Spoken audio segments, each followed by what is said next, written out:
நம்ம லட்சிய பயணத்துல மிகப்பெரிய முன்னெடுப்பா வரலாற்றை திருத்தி எழுதும் திட்டமா அமைஞ்சிருக்கிறது தான் கலைஞர் மகளிர் உரிமை திட்டம். இந்த 1000 ரூபாய் என்பது ஒரு தொடக்கம் மட்டும்தான். தலைநிபுறும் தமிழ்நாட்டில் பெண்கள் உயர்ந்து நடைபோட நிச்சயம் உரிமை தொகையும் உயரும், பெண்களுடைய உரிமையும் உயரும். சட்டமன்ற பொதுத் தேர்தல் 2026 அனைத்து இந்திய அண்ணா திராவிட முன்னேற்ற கழக முதற்கட்ட தேர்தல் வாக்குறுதிகள். வாக்குறுதி எண் 1, மகளிர் நலன் குல வழக்கு திட்டம். சமூகத்தில் பொருளாதார சமநிலையை உருவாக்கிட குலவிளக்கு திட்டத்தின் மூலம் அனைத்து குடும்ப அட்டைதாரர்களுக்கும் ஒவ்வொரு மாதமும் உதவித்தொகையாக ரூபாய் 2000 வழங்கப்படும். இத்தொகை குடும்ப தலைவியின் வங்கி கணக்கில் செலுத்தப்படும். வாக்குறுதி எண் 2, ஆண்களுக்கும் மகளிருக்கும் கட்டணமில்லா பேருந்து பயண திட்டம். நகர பேருந்துகளில் பயணம் செய்யும் ஆண்களுக்கு கட்டணமில்லா பேருந்து பயண திட்டம் செயல்படுத்தப்படும். ஏற்கனவே நடைமுறையில் இருக்கும் நகர பேருந்துகளில் பயணம் செய்யும் மகளிருக்கான கட்டணமில்லா பேருந்து பயண திட்டம் தொடர்ந்து செயல்படுத்தப்படும்.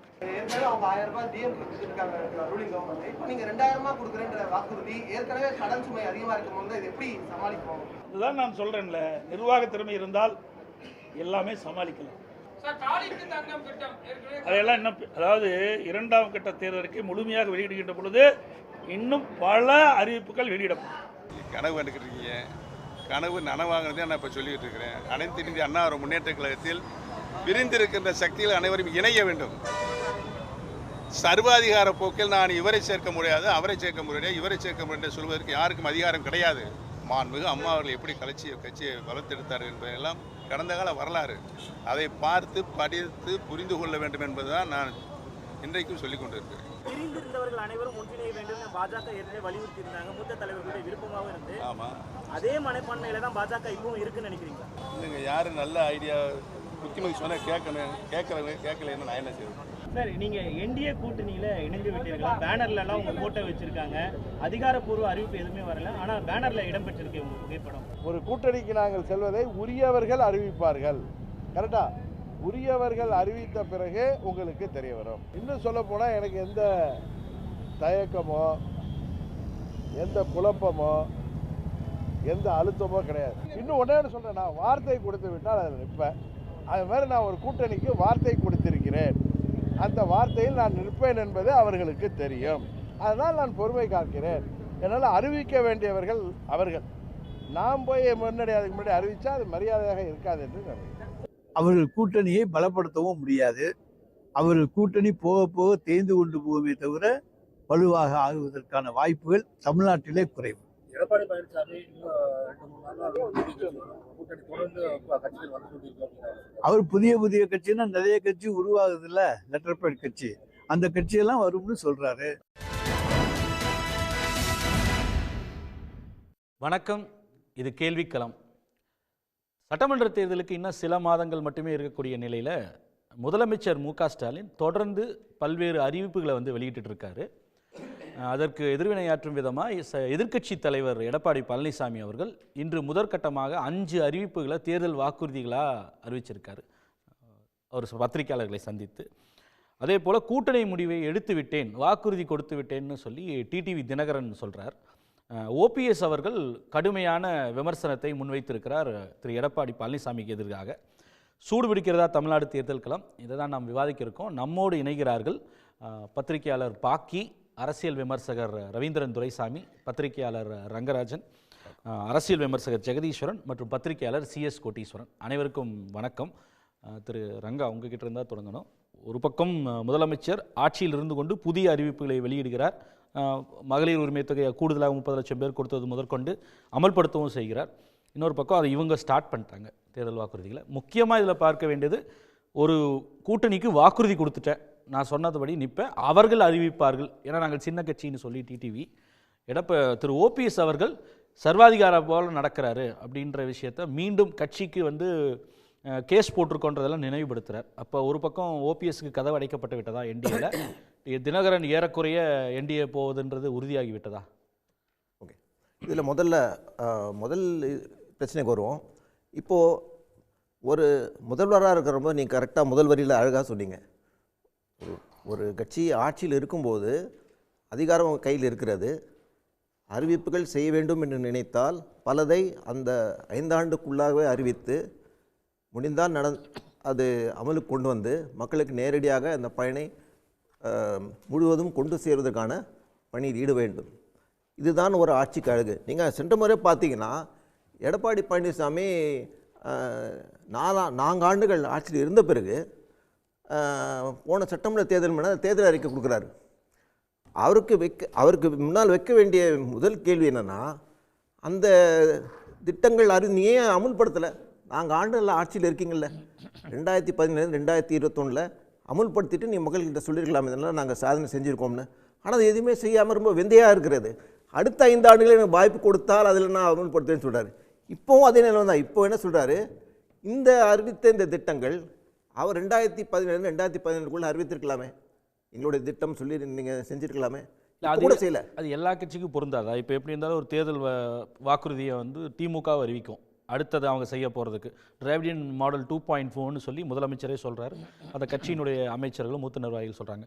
அப்போ இப்போ விடுபட்டு போனது தொலைநோக்கு திட்டங்கள், அடுத்தது செயல்படுத்தக்கூடிய திட்டங்கள்னு ஒவ்வொரு ஆட்சியிலையும் இருக்கக்கூடியவர்கள் சொல்வார்கள் தானே, அதே போல் நம்ம எடுத்துக்கொள்ள முடியாது அப்படி? ஆமாம், நீங்கள் சொல்கிறது கரெக்டுனா. தமிழக முதல்வர் திரு ஸ்டாலின் அவர்களுக்கும் அதே தான் நான் வலியுறுத்துறேன். உங்களால் முடிந்த அளவுக்கு இப்போவே இந்த திட்டங்கள் அறிவிக்கிறோம், இதில் அமல்படுத்த தேதி வேணால் பின்னால் இருக்கலாம், இதற்கான அரசாணை கூட வெளியிடலாம். 2027 இந்த திட்டம் அமலுக்கு வரும், 2028 இந்த திட்டம் அமலுக்கு வரும், இவ்வளோ பயனாளிகள் என்ற ஒரு அதிகாரப்பூர்வமான ஒரு அறிவிப்பு வெளியிட்டால் நல்லது. எல்லாவற்றுமே தேர்தல் அடுத்த 5 டைம் பவுண்ட் மேனர்ல எப்படி கொண்டு பண்ண போறோம்னு சொல்றாங்க. அக்கௌண்டபிலிட்டி ஒன்று இருக்குது, அக்கௌண்டபிலிட்டி. 2 லெஜிட்டிமசி. இப்போது நான் இது வந்து செய்கிறோம், இதோடைய ஒரு சில திட்டங்கள் ஃபேஸ் 2 இருக்கலாம், ஃபேஸ் 3 இருக்கலாம். அதுபோல் நீங்கள் ஃபேஸ் மேனரில் இம்ப்ளிமெண்ட் பண்ணுறதுக்கு முழு அதிகாரம் இருக்குது. நிதி நிலைமை பார்க்கணும், இது ஒன்று. 2வது, இப்போது அவர் பழனிசாமி அறிவிக்க ரொம்ப வேடிக்கையாக இருக்குது. 2-3 விஷயம் நான் பார்க்குறேன். 1000 ரூபா 2000 ரூபாய் சொல்கிறார். ஒருவேளை திமுக அறிக்கையில் திரு ஸ்டாலின் அவர்களும் ஏற்கனவே குறிப்பிட்டிருக்கார், இந்த தொகையை உயரலாம். அவங்க அறிக்கையில் ஒருவேளை உயர்த்தி சொல்லிட்டா அப்புறம் நம்ம என்ன ஆகுது? அதனால் முந்திக்கிட்டு முதலே இது இப்போது செய்ய வேண்டிய அவசியம் என்னன்னு கேள்வி வருதில்ல. இப்போவே அறிவிச்சிட்டானா இந்த திட்டத்தை காப்பி பண்ணார் அவங்க சொல்லுவாங்க. இப்போ காப்பி எடுத்தது யார்? காப்பி எடுத்தது யாருன்ற ஒரு பேச்சு வரும். இப்போ இது ஒரு திட்டம் சொல்கிறாரு. 2வது ஒரு வேடிக்கையான திட்டம், இந்த எஸ்சி பிரிவினருக்கு எஸ்சி பிரிவினர் அனைவருக்கும் சேரக்கூடிய ஒரு வீடு கட்டும் திட்டம் சொன்னால் பரவாயில்ல, அதில் புதிதாக திருமணம் ஆனவர்கள் எப்படி இருக்கு பாருங்க திட்டம் எவ்வளோ, அதில் ஒரு 50% போயிடுது. புதிதாக திருமணம் செய்து போனாலும் ஏற்கனவே இருந்தவங்களுக்கு கிடையாது. புதிதாக திருமணம் ஆனவர்களும் அந்த வீட்டிலிருந்து வெளியே வந்து தனி கொடுத்து அமைக்கணுமா? நான் வீடு கட்டுற திட்டமா, வீடு வந்து நாசப்படுத்துகிற திட்டமா, வீடு பிரிக்கிற திட்டமா? அது இப்போ ஒரு குடும்பத்தில் எல்லாம் சேர்ந்து வாழணும் தான் சொல்கிறேன். பெற்றோரை கவனிக்கணும். நீங்கள் தனி வீடு போகிறதுக்கு ஏன் தூண்டுறீங்க? தனி வீடு போய் இந்த பெட்ரோலில் போய் யார் பார்ப்பாங்க? இது ஒரு அடிப்படையிலே மிக தவறான ஒரு சோஷியல் இதிலே நீங்கள் பார்த்தீங்கன்னா ரொம்ப தவறான திட்டம். அதாவது ஒரு திட்டம் 100%லேருந்து 50%, 25, கடைசியில் 3-4% மக்கள் தான் போய் சேரக்கூடிய திட்டமாக அறிவிக்கிறாங்க. அது இவங்களுடைய 2வது நீங்கள் பார்த்தீங்கன்னா பொலிட்டிக்கல் ப்ராமிஸ் என்னாச்சு? ஜெயலலிதா கொடுத்த அரசியல் வாக்குறுதிகள் என்ன? முக்கியமான வாக்குறுதிகள். இனி பாஜகவோட கூட்டணி வைக்க மாட்டோம். அதை உடைத்தவர்கள் இவர் தான். 2017 பிறகு பாஜகவோட கூட்டணி ஏன் போனார்? அதையும் மாற்றி மறுபடியும் பாஜகவோட திரும்பி இப்போ சேர்ந்துருக்கான. என்ன காரணம் சொல்கிறாரு? பொதுக்குழுவில் அத்தனை உறுப்பினர்கள் கேட்டு பாஜகவோட ஒரு உறவு முறித்தாரா, அல்லது பொதுக்குழுவில் அத்தனை உறுப்பினரும் கேட்டு மீண்டும் பாஜக உறவு அவங்க விரும்புகிறாங்கன்னு சொல்லி எடுத்த முடிவா? எல்லாம் தன்னிச்சையாக எடுத்த முடிவுகள். அதே போல் தேமுதிக ஏற்கனவே தெளிவாக சொன்னார், இனி அவங்களோட ஒட்டும் இல்லை உறவும் இல்லைன்னு சொன்னார். அதை தாண்டி அமைச்சிட்டாங்க. அதுக்கான பல அவர் வந்து 170 தொகுதிக்கு சுற்றுப்பயணம் மேற்கொண்டார். ஒவ்வொரு இடத்துலையும் சொல்லிட்டார் என்ன காரணத்தினால கூட்டணி வைக்கிறோம், திமுக கூட்டணி வைக்கலையான்ற கேள்வியெல்லாம் எழுப்பிட்டார். இப்போ நம்ம கேட்பது, இப்போ இவருக்கு கொடுத்துருக்கக்கூடிய அந்த 5 வாக்குறுதிகள் வாக்குறுதிகளில் முக்கியமாக ஒன்று டிஎம்கேவோட டாப் அப் 1000 ரூபாய் 2000 ரூபாய் ஆக்குறன்ற பேரை மாற்றிருக்காரு. மகளிர் உரிமை தொகை, கலைஞர் மகளிர் உரிமை தொகை அது கூட கலைஞர் வீட்டு வசதி திட்டத்தை கொஞ்சம் மாற்றி அம்மா திட்டம் சொல்றாரு. அதுதான் வந்து திமுக சொல்லலாம் எங்களோட திட்டம்னு, அதுவும் சொல்லலாம். இப்போ நமக்கு என்ன கவலைன்னா இவர் ஜெராக்ஸ் பழனிசாமின்னு பேர் சொல்லிடுவாங்கன்னு எனக்கு பயமா இருக்கு. இந்த அளவுக்கு காப்பி அடிக்க வேண்டிய அவசியம் என்ன? ஒன்று சொந்தமாக வேற புதுசாக அறிவிப்பை தான் செய்யலாம். 3வது நான் கேட்க வேண்டிய முக்கியமான கேள்வி, பெண்களுக்கு ஏற்கனவே இலவச பஸ் பயணம் அறிவிச்சாச்சு. இப்போ இவர் ஆண்களுக்கும் இலவச பஸ் பயணம் சொன்னாச்சு. மொத்தம் நீங்கள் என்ன தெளிவாக என்ன சொல்லணும்னா, இனி பஸ்ஸு கட்டணம் யாரும் செலுத்த வேண்டிய அவசியமே இல்லை, எல்லாத்துக்கும் ஃப்ரீ அப்படி அறிவிக்க வேண்டியது தானே. அதோட அர்த்தம் என்ன? பெண்கள் ஆண்கள் ஓகே. மூணாவது அவங்களுக்கும் சேர்த்து சோஷியல் வெல்ஃபேர் ஸ்கீம் அவங்களுக்கு ஏற்கனவே இருக்கு. ஆமாம் இருக்கு. அப்போது உங்களுடைய நோக்கம் என்ன? இலவச எல்லா பஸ்ஸும் தமிழ்நாட்டிலையும் இனிமேல் ஃப்ரீயாக ஓடும். காலையில் சாயந்தரம் யார் வேணாலும் இங்கே வேணும் போகலாம், இங்கே வேணாலும் வரலாம். அப்போது பஸ் கண்டக்டர் வேலை இல்லை, டிக்கெட் கொடுக்குற வேலையே இல்லை. அப்போ 50,000 பஸ் கண்டக்டர் தமிழ்நாடு முழுக்க வேலை செய்ய போகிறாங்கன்னா அவங்கள பதவியில் அவங்க பணியை நீக்க போகிறீங்களா? அது முடிக்க போகிறீங்களா? ஏன்னா கண்டக்டர் தேவையில்லாத பஸ்ஸு, டிக்கெட் கொடுக்க தான் கண்டக்டர் இருக்காரு. இல்லை, இந்த ஃப்ரீ டிக்கெட்டுக்கு டிராவலுக்கு ஒரு டிக்கெட் உண்டு. எதுக்கு எவ்வளோ போகிறது என்யூமரேஷன் இருக்குல்ல. நீங்கள் டிரைவர் மட்டும் ஓட்டினா போதும், யார் வேணால் எங்கே வேணால் ஏறலான்ற போது கண்டக்டர் எதுக்கு அந்த அவசியமே தேவையில்லைல்ல. அது பஸ் ஸ்டாப்பில் தானாக மாடி நிற்கிற மாதிரி அதுவும் நிற்கும், பஸ்ஸு நிற்கும், ஏறிப்பாங்க. அது புளிமூட்டை ஸ்பெஷலாக இருந்தாலும் சரி, இப்போ காணும் பொங்கலில் கூட்டமாக பஸ்ஸு போகுது மாதிரி அது ஜனங்களை வந்து ஓவர் க்ரௌடிங் ஆகும். உங்களுக்கு ஓவர் க்ரௌடிங் ஆனால் ஈவ்டீசிங் ஆகும்னு போலீஸோடைய கருத்து. அதனால தான் மாணவர்களுக்கான பஸ் பாஸ் கூட ரொம்ப லிமிட்டடாக கொடுக்குறாங்க. 1+1 கல்லூரிக்கு செல்லலாம், லைப்ரரிக்கு செல்லலாம். சொல்ல முடியுமா? இப்போ இலவச பேருந்து பெண்கள் என்ன எல்லா ஃபுல்லு பெண்கள் கூட்டமாக வந்துட்டாங்க, தேவை கருதி தானே அவங்க பயணிக்கிறாங்க. தேவை கருதி அவங்க போகிறாங்க. ஆனால் நீ ஆங்கிலம் எடுத்து மாணவர்கள் பள்ளி மாணவர்கள்லாம் கொடுத்தா என்ன ஆகும்? அது நான் விவரிக்க தேவையில்லை. அதுக்கு அடுத்த கட்டத்துக்கு நம்ம போயிடலாம். டிடிவி தினகரன் நீங்கள் கேட்டீங்க. டிடிவி தினகரன் பொறுத்தவரை இல்லை அடுத்து பிறகு போகலாம், பேசுவோம். சரி, ஓகே. திரு பாக்கி, உங்களுடைய முதல் சுற்று கருத்து. எனக்கு முதல்ல தோணின இதுன்னா, தற்போதைய ஆட்சியில் இருக்க திமுக அரசாங்கம் மகளிருக்கு 1000 ரூபாய்ன்னு சொல்கிறார். எடப்பாடியார் வந்து இப்போ அறிவிச்சிருக்கார் 200 ரூபா. 2000 என்று அறிவிச்சிருக்காங்க. அதான் 2 மடங்கு. இது ஏதோ ஏலம் விடுற மாதிரி தோணுது. முதல்ல என்னை பொறுத்தவரையில் வாக்குறுதிகள் தர வேண்டுமா இல்லையானா, என்ன கேட்டால் வாக்குறுதிகள் தருவதை விட எனக்கு தெரிந்து என்னென்ன செய்ய போகிறோம், மக்கள் நல திட்டங்கள் மூலமாக என்னெல்லாம் பலன் விளையும் அப்படின்னு சொல்ல எந்த அரசியல் கட்சிகளும் தவறி விடுகின்றன. இதை செய்ய போகிறோம், அதை செய்ய போகிறோம், 1000 ரூபா தரோம், 10,000 ரூபா தரோம், ஃப்ரீ பஸ்ஸு அப்படின்னு சொல்கிறாங்களே தவிர இதனால் என்னென்ன பயன், ஏன் இதை செய்கிறோம் வித் ரியல் இன்ட்ரெஸ்ட்டு. நம்ம எல்லாத்துக்குமே ஒரு அறிக்கை கொடுத்துருக்காங்கல்ல. மாநில திட்டக்குழு வந்து ஸ்டேட் பிளானிங் கமிஷன் சார்பில் சிஎம் பிரேக்ஃபாஸ்ட் ஸ்கீமு, விடியல் பயணம், 900 கோடிக்கு மேலே வந்து இலவச பயணம், ஒவ்வொரு திட்டத்திற்கும் வந்து என்னென்ன பயன் வந்திருக்கு, எப்படி வந்து அட்டெண்டன்ஸ் இன்க்ரீஸ் ஆகிருக்கு, பெண்களுக்கு ஆவரேஜ் சேவிங் வந்து எவ்வளோ இன்க்ரீஸ் ஆகிருக்கு அப்படின்றத கொடுத்துருக்காங்க. மாதம் 900 ரூபா ஒரு பெண்களும் ஆன ஆவரேஜ் சேவ் பண்ணுறாங்கன்னு அறிக்கையே கொடுத்துருக்காங்க. எவ்வளோ பயன்படுத்தியிருக்காங்க. சிஎம் பிரேக்ஃபாஸ்ட் ஸ்கீமால் 27% வந்து அட்டெண்டன்ஸ் உயர்ந்திருக்குன்னு சொல்கிறாங்க. இந்த மாதிரி எல்லா திட்டங்களுக்கும் பயனீரிங் ஸ்கீம்ஸ் அத்தனைக்கு கொடுத்துருக்காங்க. நான் அதைத்தான் சொல்கிறேன். அதை மாதிரி சொல்கிறது தான் எந்த கட்சிக்கு. நான் வந்து I am not sparing any political party, BJP, Congress, ADMK. Kamarajar காலத்தில் முதியோர் திட்டம் ஒன்றும் அறிவிச்சார்னா அவர் ப்ராக்டிக்கலாக பார்த்தார். பையன் மயக்க வச்சு விழறான், நான் வந்து சோறு போட்டால் பள்ளிக்கூடம் வரேன்னு வேலையில் இருந்த பையன் சொன்னான். ஸோ பள்ளிக்கூடத்துக்கு மாணவர்களை இழுப்பதுக்கு இது ஒரு வழி. சத்துணவு திட்டத்தை எம்ஜிஆர் கொண்டு வந்தார். இது மாதிரி ஒன்று, இது ஒரு காரணம். ரெண்டாவது, அரசியல் கட்சிகள் இடத்துல இதுக்கு என்ன ரிசோர்ஸ் உருவாக்க போகிறோம். திராவிட முன்னேற்ற கழகம் அவங்க 2021 சில விஷயங்களை சொல்ல, பொருளாதாரத்தை மீட்டெடுக்க வல்லுநர் குழு அமைக்கணும், அமைச்சாங்க, இதெல்லாம் ரைட். ஆனால் என்ன ப்ராக்ரஸ் நடந்தது? மாறாக 5 லட்சமாக இருந்த 5 லட்சம் கோடியாக இருந்த கடன் சுமை 9 லட்சம், கிட்டத்தட்ட 10 லட்சத்தை எட்டிவிட்டது. நீங்கள் சொல்கிறதே வந்து கேள்வியாக மக்கள்கிட்டையும் வச்சுருந்தோம். நீங்கள் சொல்லக்கூடிய விஷயத்தை அதிமுக ஆட்சிக்கு வந்தால் மகளிருக்கு மாதம் 2000 ரூபாய், ஆண்களுக்கு இலவச பேருந்து பயணம்னு எடப்பாடி பழனிசாமி அறிவிச்சதை கேள்வியாக வச்சுருக்கோம். இந்த நிருபர்கள் கேட்ட கேள்விக்கு இதுக்கு நிதி என்ன பண்ண போகிறோம், அதுக்கு நாங்கள் திட்டம் வச்சுருக்கோம். அது இந்த நிதி ஆதாரத்தை பெருக்குவதற்கான வழிவகைகளும் நாங்கள் செய்வோம், நிதி மேலாண்மையை சரியாக செய்வோம் அப்படின்னு இருக்க. அது உச்சநீதிமன்றம் சொல்லியிருக்குன்னு நினைக்கிறேன். உச்சநீதிமன்றத்தில் சோர்ஸ் என்னன்றதை சொல்லணும். இல்லை, ப. சிதம்பரம் சொல்லியிருக்காரு. அண்மையில் அறிவித்த ஒரு நலத்திட்டத்துக்கு இது வந்து செலவை ஏற்போம், இது என்ன பண்ணுவாங்கன்னு தெரியல, ஆனால் நல்ல நிதி மேலாண்மை இருந்தால் இதையெல்லாம் சமாளிக்கலாம். ஒரு சமீபத்தில் சொன்னார், அண்மையில் தான் சொன்னார். ஸோ நிதி மேலாண்மையில் இது எம்ஜிஆர் காலத்தில் சத்துணவு திட்டத்துக்கும் காமராஜர் காலத்தில் மதிய உணவு திட்டத்துக்கும் அது மாதிரி நடந்தது. கலைஞர் கருணாநிதி 1989 ஆட்சிக்கு வந்தபோது நிதி தட்டுப்பாடு, நிதி பிரச்சனை இருந்தது. அப்போது கஜானாவும் காலி, களஞ்சியும் காலின்னு சொன்னார்.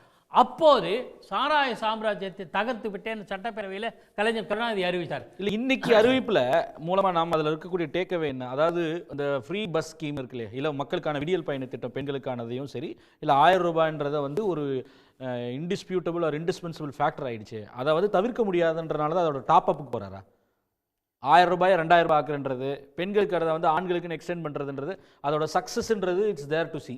இனி இது தவிர்க்க முடியாத ஒரு சூழல்ல இதற்கு மேலும் நம்ம எது மெருகேற்றினாதான் நம்ம அதை வந்து சஸ்டைன் பண்ண முடியும். ஒரு பொலிட்டிக்கல் கரன்சி நிலையில பண்றாங்க. கரெக்ட். அது அரசியல் உள்நோக்கத்தோடு கூடியது தான். அதாவது இந்த அரசாங்கம் செய்யலைன்னு சொல்லிட்டு இதெல்லாம் நிறைவேற்றலை, இதெல்லாம் லிப்ஸ்டிக் பஸ் ஓட்ட பஸ் விட்டாங்கன்னு தான் சொன்னார். அது மட்டும் இல்லை, இன்றைக்கு வந்து மகளிர் உரிமை திட்டத்தில் கூட விமர்சனம் இன்று வரையில் இருக்கு. நாங்கள் வந்து 2000 தருவோம்னா என்ன, அந்த விமர்சனத்தை களைவதற்கான வழிகளை சொல்லணும்.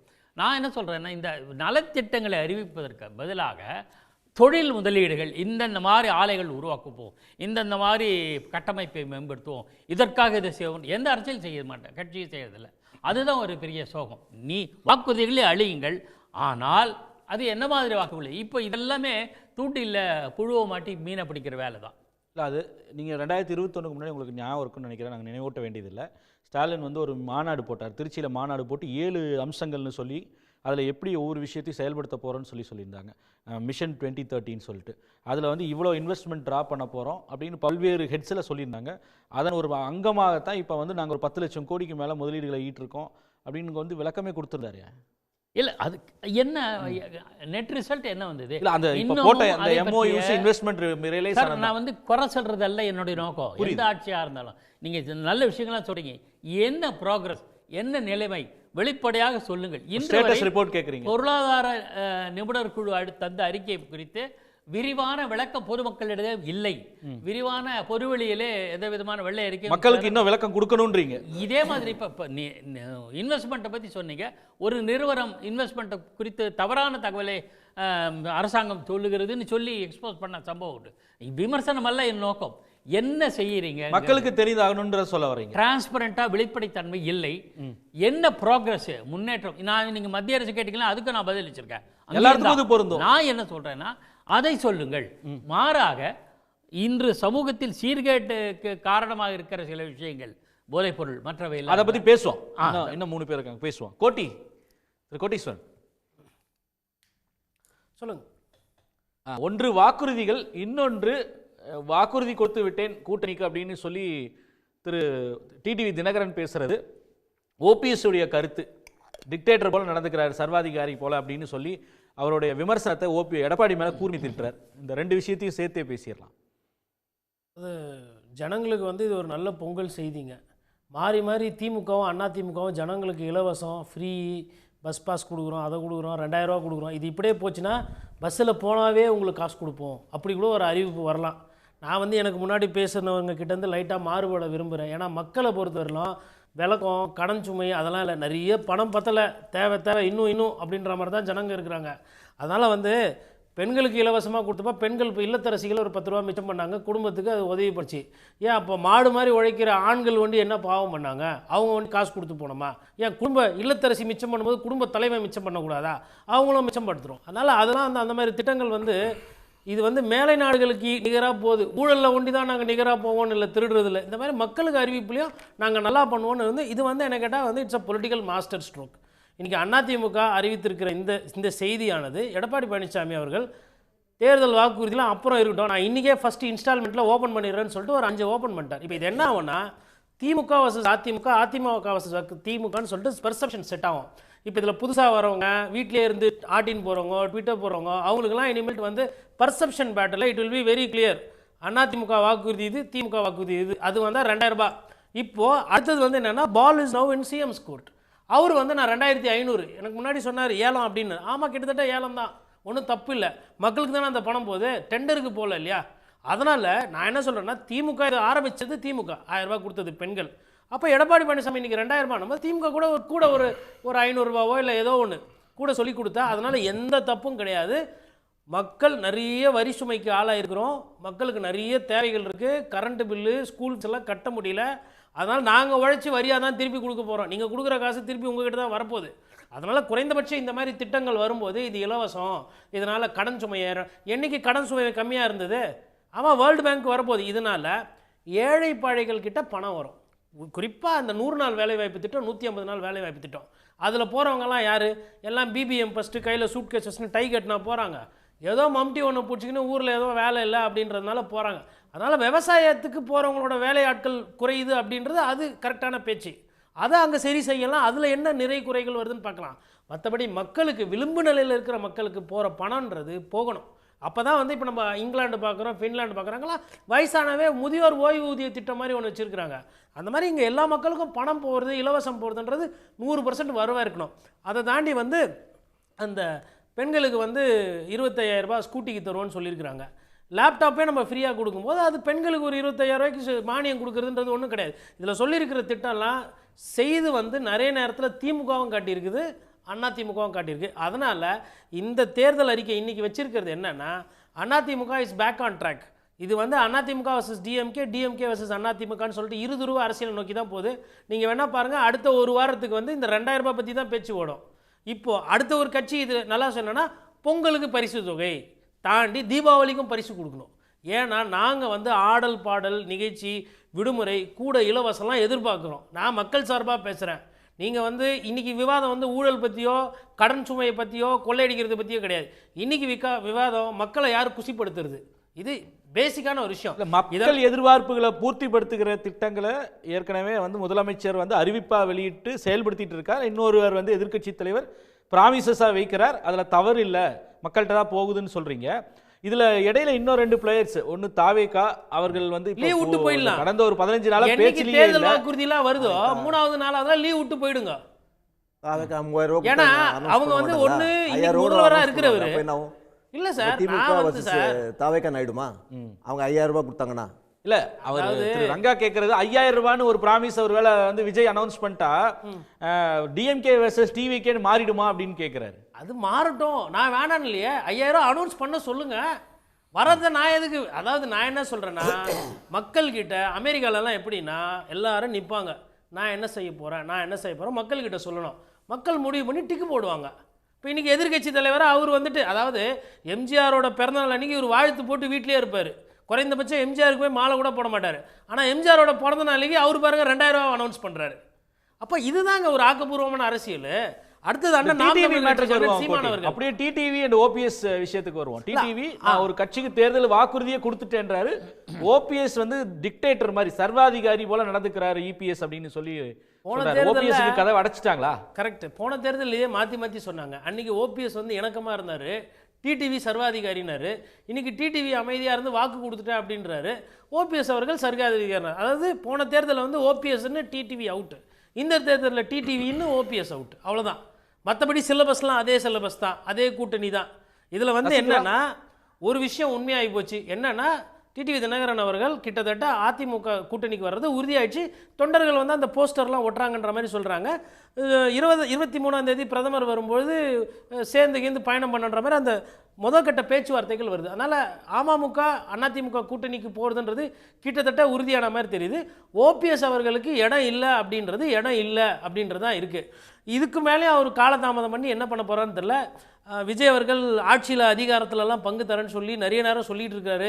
விஜய் அவர்களையும் கருத்தில் கொண்டு விஜய் அவர்களுக்கும் முக்கியத்துவம் கொடுக்குமாறு மற்ற கட்சிகள், குறிப்பாக காங்கிரஸ், ஏன்னா இவங்கெல்லாம் வந்து தாவேக்காவை காட்டி, நீங்கள் கேட்டீங்க 3வது 4வது கட்சி என்ன பண்ணோன்னு, அந்த 3வது 4வது பஸ்ஸில் யார் ஏறி போகிறாங்களோ சீக்கிரமாக போனால் நல்லது. ஏன்னா டைம் ஆகி போச்சுன்னா தேர்தலுக்கு நேரம் இல்லை. ஒரு சைடு 2000 3000 எங்களை குசிப்படுத்துறதுக்கு திராவிட கட்சிகள் தயாராகிறாங்க. நீங்கள் இன்னும் கூட்டணி முடிவு பண்ணல, வேட்பாளர் முடிவு பண்ணல, அதனால் வேகமாக போனாங்கன்னா நல்லது. அப்புறம் கண்டக்டருக்கு தேவையே இருக்காதுன்ற மாதிரி ஒரு பதிவு ஒன்று வந்தாங்க. கண்டக்டர் கண்டிப்பாக தேவைங்க. ஏன்னா கண்டக்டர் வந்து ஏதோ டிக்கெட் விற்கிறது ஒன்றும் இல்லை. ஃபுட்போர்டில் மாணவன் இருக்கிறானா, ஆக்சிடென்ட் ஆகுதா, வண்டி ரிவர்ஸ் எடுக்கும்போது பார்க்கணும். இது ஏன்னா சொல்லிட்டாங்கன்னா நாளைக்கு காசை கம்மி பண்ணுறேன்னு சொல்லிட்டு கண்டக்டர்களை வேலையை விட எடுத்துட போகிறாங்கன்ற அந்த அக்கறையில் ஃபுட்போர்டெல்லாம் போக முடியாது. பேசுவோம், ஆட்டோமேட்டிக் டோர் போட்டு ஜெகதீஸ்வரன் எல்லா பஸ்ஸுக்கும். அதாவது பிரதான எதிர்க்கட்சியும் ஆளுங்கட்சி 2 திராவிட கட்சிகளும் அவங்க ஒரு ஃபுல் ஸ்விங்கில் இருக்கிறாங்க எலெக்ஷன் மோடில். மித்தவங்கெல்லாம் வந்து ஸ்பெக்டேட்டர்களாக மட்டும்தான் இருக்காங்க, ஆக்டிவிட்டியே இல்லைன்றது ஒன்று. இன்னொன்று கூட்டணியில் இருக்கக்கூடிய நகர்வுகள். அதாவது ஒன்றுங்க, ஃபஸ்ட்டு இந்த திட்டங்கள் பற்றி சொல்லணும்னா 2 விதமான நீங்கள் பார்க்கலாங்க. ஒன்று தொலைநோக்கு திட்டம், நான் வந்து நல்ல ஸ்கூல் கொடுக்குறேன், நல்ல மருத்துவமனை கொடுக்குறேன், நல்ல சாலைகள் கொடுக்குறேன், இது ஒன்று. இன்னொன்று, இதெல்லாம் என்னால் உணர முடியலை, நேரடியாக உணர்றேன். மாதம் மாதம் என் அக்கௌண்ட்டில் காசு பார்க்குறேன், நேரடியாக எனக்கு 3000 கையில் பொங்கல் பரிசாக கொடுக்குறாங்க, இதை நான் உணர்றேன். இப்போ இங்கே மட்டும் கிடையாது, நீங்கள் நாடு முழுக்கவே எல்லோருமே நம்ம மகளிர் உரிமை தொகை கொடுக்குற மாதிரி இப்போ கர்நாடகாவில், கேரளாவில், பாஜக ஆள்கின்ற மாநிலங்களில், காங்கிரஸ் ஆள்கின்ற மாநிலம், எல்லா மாநிலங்களும் ஏன் கொடுக்குறாங்கன்னா இப்போ அரசியல்வாதிகள் அந்த மோடுக்கு போயிட்டாங்க, மக்களும் அதை விரும்புகிறாங்க. நீ நேரடியாக என்கிட்ட காசு கொடுத்துருங்க, நீங்கள் வந்து செய்ய வேண்டாம், நீங்கள் வந்து குவாலிட்டியாக கொடுக்குறேன், அதெல்லாம் லாங் டேர்ம் விஷன். அது வந்து சில நேரங்கள் நீங்கள் செய்கிறீங்க, செய்யாமல் போகிறீங்க, அது ரொம்ப டைம் ஆகுது, அதை என்னால் ஃபீல் பண்ண முடியல, உணர முடியல.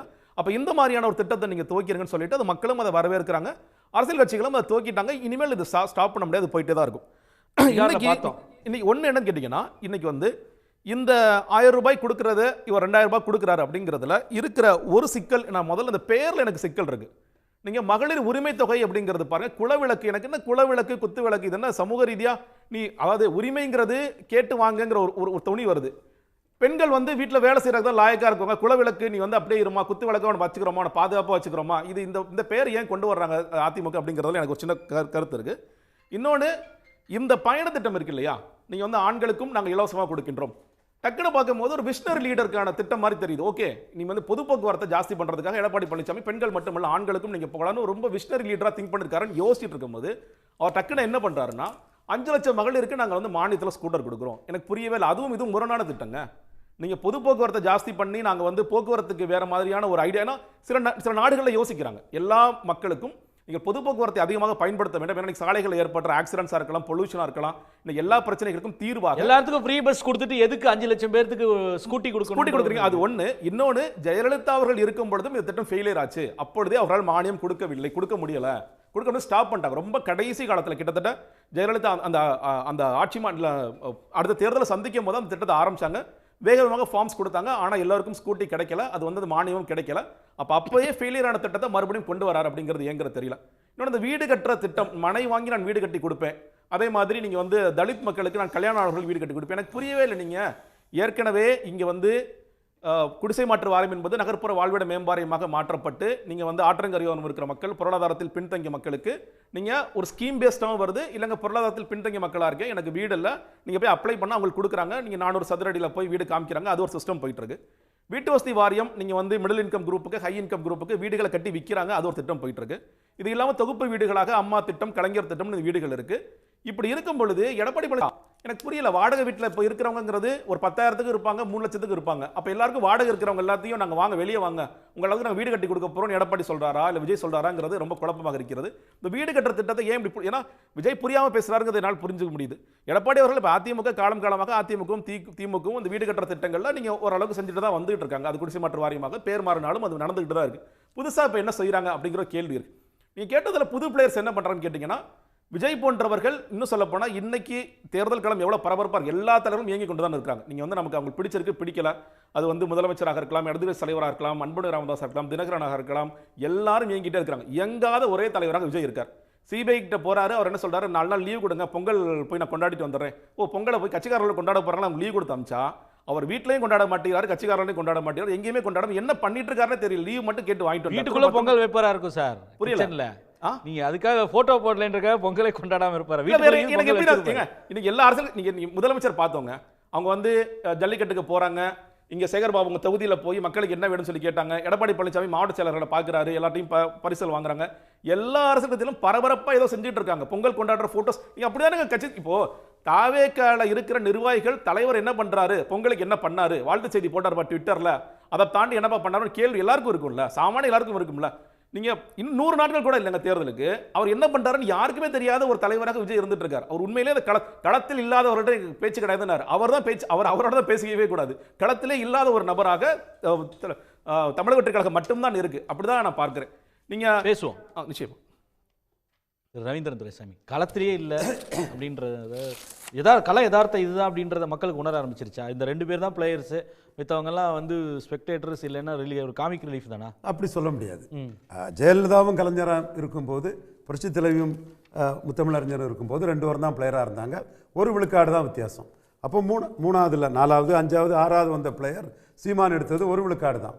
இப்போ அவர் 8.2 விழுக்காடு. பாஜகவின் முன்னாள் தலைவர் அண்ணாமலை சொல்கிறது மாதிரியே அவருக்கு எந்த முக்கியத்துவம் இல்லாத மக்களவை தேர்தலை எடுத்திருக்காருன்னா முழுக்க அது எடப்பாடி பழனிசாமியை பலகீனப்படுத்தி தான் அந்த வாக்கு எடுத்திருக்கிறார். ஜெயலலிதாவை மீறி 1.1 தாண்ட முடியாதவர் எடப்பாடி பழனிசாமியை பலகீனப்படுத்தி 8.2 வந்திருக்காருன்னா அதற்கு பல சமூக பொருளாதார காரணங்கள் தெளிவாகவே இருக்குது. அது ஈடுகட்டுறதுக்கு தான் இந்த அறிவிப்பலாமா? இந்த அறிவிப்பு ஒரு காரணம். இந்த அறிவிப்பு ஒரு விஷயத்தில் பலனடைய போகிறது மு.க. ஸ்டாலின் தான். கொடுக்குறவருக்கு தான் அந்த பலன் கிடைக்கும். ப்ரீபீஸில் இன்னைக்கு என்ன கெயின் கிடைக்குதோ எம்ஜிஆர் ஜெயலலிதா மாதிரி அந்த பலன் மு.க. ஸ்டாலினுக்கு தான் இது கிடைக்குது. கலைஞர் இந்த எம்ஜிஆர் சத்துணவு திட்டத்தை விமர்சனம் தான் பண்ணார் ஆரம்பத்தில். அப்போவே அவர் அதோட பலன்கள்ங்கிறத விட அதை எதிர்த்து நிற்கக்கூடிய ஒரு நிலைப்பாடு தான் எடுத்தார். எம்ஜிஆர் சாப்பிட்றது தான் சத்துணவு, இது சத்துணவு இல்லைன்னு இன்னும் பல வார்த்தைகளை தான் கலைஞர் விமர்சனம் பண்ணார். ஸோ நீங்கள் சொல்கிறது என்ன, 1000 ரூபா கொடுத்தவருக்கு பலன் வரும், 2000 ரூபா கொடுக்க போகிறேன்னு சொல்கிறவருக்கு வரும் இல்லை, கொடுத்தவருக்கு தான் பலன் வரும். அவர் தான் அதை இது பண்ணிட்டு இருக்கிறார். இந்த ரெண்டுக்கும் இடையில சீமான் இன்னொரு நிலைப்பாட்டை எடுக்கிறார். இலவசங்கள் நாட்டுக்கு கேடுன்னு அவருக்கு கருத்தாட்டு இந்த ப்ரீபீஸுக்கு எதிரான ஒரு இதை இந்த 5 விழுக்காடு ஓட்டு இலவசங்களுக்காக இருக்குது. அது எடுபடுமா?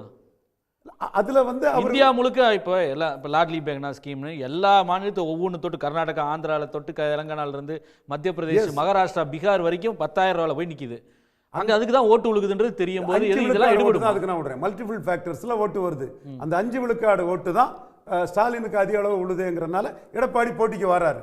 அப்போ அந்த இலவசத்துக்குள்ள வாக்கில் எடப்பாடி போட்டுக்கு வராரு. அதில் நமக்கு வாய்ப்பு இல்லைன்னு சொல்லும்போது அதுக்கு எதிரான இன்னொரு நரேட்டிவே சீமான் பேசுறாரு. இதில் அங்கேயும் இல்லாமல் இங்கேயும் இல்லாமல் இருக்கிறது விஜய் தான். என்ன சொல்றதுனே தெரியல. அவர் தம்பி கோடீஸ்வரன் சொன்ன மாதிரி 1000 2000 ஏழை மக்கள் நலன் சொல்ற மாதிரி ஏழை மக்கள் நலன் அதிக நலனுக்காக 3000 கொடுக்க போறாரா, அல்லது சீமான் சொல்ற மாதிரி இது என் மக்களை வளர்ச்சி பாதையில் கொண்டு போகாம கையேந்த வைக்கிறதுங்க மாதிரி கலைஞர் சொன்ன வார்த்தை தான் இது. கலைஞர் எம்ஜிஆர் சத்துணவு திட்டம் கொண்டு வரும்போது சொன்ன வார்த்தை, அதை சொல்ல போறாரான்னு தெரியல. அவர் தான் சொல்லணும். இதுல 3 பேருக்கு தெளிவான வியூ இருக்குது. எதிர்க்கட்சி தலைவருக்கும் முதல்வருக்கும் தெளிவான வியூ இருக்குது. அவங்க இலவசம் வளர்ச்சி திட்டம் மக்களை எம்பவர் பண்ணுறதுங்கிற அவங்க கருத்தை சொல்கிறாங்க. இதனால் பொருளாதாரம் உயரும், ஏழை மக்கள் வாழ்வு வளம் பெறுங்கிற அந்த கருத்தை அவங்க முன் வைக்கிறாங்க. இவர் மாறுபட்ட கருத்தை நாம் தமிழர் சீமான் வைக்கிறாரு. அங்கேயும் இல்லாமல் இங்கேயும் இல்லாமல் ஒரு முடிவெடுக்க முடியாத நிலைமையில விஜய் இருக்கிறார். நான் பார்க்குறேன். கோட்டி ஒரு கருத்து கேட்கணும். கோட்டி, இப்போ 1000 ரூபா கொடுத்தவங்களுக்கு தான் அனுகூலமாக இருக்கும், 2000 ரூபா கொடுக்க போறேன்னு சொல்றவங்களுக்கான பலன் இருக்காது அப்படின்னு சொல்றது எப்படி நீங்க குறுக்கிட்ட மாதிரி இருந்தது? இல்லை, அதாவது இது எப்படின்னா மக்கள் வெயிட் பண்ணி பார்ப்பாங்க. ஏன்னா 2 திராவிட கட்சிகளுமே அம்மையார் ஜெயலலிதா ஒரு காலத்தில் 5000 ரூபாவே போட்டாங்க ஃப்ளட்டுக்கு. அதே மாதிரி 2500 ரூபா பொங்கலுக்குமே போட்டு காட்டியிருக்காங்க. அப்புறம் இன்னைக்கு முதல்வர் 1000 ரூபா மாதம் கொடுக்கறது தமிழக அரசால் அது சாத்தியன்றதை நடைமுறைப்படுத்தி காட்டியிருக்காரு. இப்போ நடைமுறைப்படுத்தி காட்டியிருக்காங்கன்னும் போது அடுத்து வரக்கூடிய அரசாங்கமோ இல்லை அதிகாரிகளோ அதை நோக்கி பயணம் பண்ணாங்க. நீங்கள் வேணால் பாருங்கள், திமுகவே இந்த கலைஞர் மகளிர் தொகையை அதை கூட்டுறதுக்கு உண்டான வியூகம் தான் அமைப்பாங்க. அதை இந்த 1000 ரூபாவோட நிறுத்த முடியாது. காரணம் என்ன, அதாவதுங்க இது ஒரு ஆக்கப்பூர்வமான அரசியலாக தான் நான் பார்க்குறேன். போட்டரோடையே போட்டு பள்ளம் சொல்லியமாகி யாரோ டெண்டர் யாருக்கு போகும் அப்படின்றது தான் சாத்தியம் இல்லையான்றதை தாண்டி அவர் சொல்கிறது 1000 ரூபா கொடுத்தவருக்கு பெனிஃபிட் வருமே ஒழிய 2000 ரூபா கொடுக்க போறவருக்கு பெனிஃபிட் வராது அப்படின்றது எப்படி? என் பார்வையில் 2000 ரூபாய் யார் கொடுக்க போகிறாங்களோ அவங்களுக்கு தான் போகும். 1000 ரூபாய் நீங்கள் கொடுத்துட்டீங்க. கலைஞர் அவர்களே சொல்லியிருக்கிறார், நம்மளால் பயன்பெற்றவர்கள் என்றைக்குமே நம்ம கூட இருப்பாங்கன்னு உத்தரவாதம் கிடையாது. தொடர்ந்து மக்களை சந்தோஷப்படுத்திக்கிட்டே இருக்கணும். அதுதான் ஒரு அரசியல் கட்சியோட தொலைநோக்கு பார்வையாக இருக்கும். சரி, இல்லை, இதில் ப்ரோ பிரிவிஸ் ஆன்டி பிரிவிஸ்ங்கிறதையும் ஒருத்தர் போல்டா நிற்கிறாருன்னா ஃபார்ச்சூன் ஃபேவர்ஸ் தி பிரேவ், இலவசத்துக்கான ஓட்டு எனக்கு தேவையில்லைன்னு ஒருத்தர் நிற்கிறார். அப்போ இந்த இடத்துக்குள்ள என்னோட பார்வை ஸ்டாலின் வர்சஸ் சீமான் தான். இந்த இஷ்யூ அவர் 2021 அதே தான் சொன்னார், நான் இலவசம் தர மாட்டேன்னார். யார் அவர் ஓட்டு போடல? இல்லை, 7% போட்டிருக்காங்க. பார்லிமெண்ட்ல ஆட்சிக்கு வர்றாரு. இப்போ ஒரு 7-8% வாங்கிட்டார் கட்சியில். சரி, எடப்பாடி அன்னைக்கு இருந்தவர் 20 போயிட்டாரு. எடப்பாடிக்கும் பிரைம் மினிஸ்டர் கேண்டிடேட் இல்லை, சீமானுக்கும் பிரைம் மினிஸ்டர் கேண்டிடேட் இல்லை. இப்போ சிஎம் ரேஸ் ரேஸ்ல தான் இருக்கிறோம்.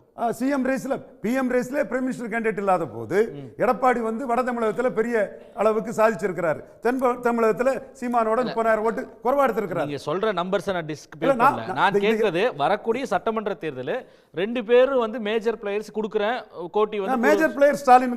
ஆனா இலவசமே கூடாதுன்னு தொடர்ந்து கன்சிஸ்டன்டா அவர் பங்கேற்ற தேர்தலாம் சொல்லக்கூடிய சீமான் அந்த அதிகபட்சம் 8 வரைக்கும் வந்திருக்காரு. அது வந்து வெற்றிக்கான வாக்குகளா மாறுறதுக்கான வாய்ப்பு இருக்கா? இவங்க ஜெயலலிதா இருக்கும்போது ஜெயலலிதாவுக்கு இலவசத்தை மக்கள் நம்பின சூழ்நிலையில 1 விழுக்காடு தானே இருந்தாரு. அப்போ இந்த எடப்பாடிக்கு பலகீனம் தானே அவரை 8 விழுக்காடு கொண்டு வந்திருக்குது.